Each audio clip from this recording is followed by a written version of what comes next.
Okay, we're just getting ready to do a little power test. We're probably running up there about 15.5 volts, about 15, somewhere 15 volts. And definitely got that part working. Now let's check the bird calibration. Always check the bird calibration. This is just on the RMS CW mode. And so it looks like 135, somewhere in that ballpark. We can see it on the digital, about 135 on the average. Peak wants to bounce up with my modulation. And let's check this again. I'll flip the peak reading on. Okay, this is still on CW average. Okay, I turned the peak on. It really didn't move much, and that's proper.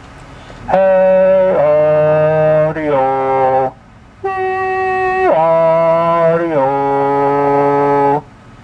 hey audio. So the old PDC says a little bit less, and my digital says a heck of a lot less. But hey audio, so about 800 there.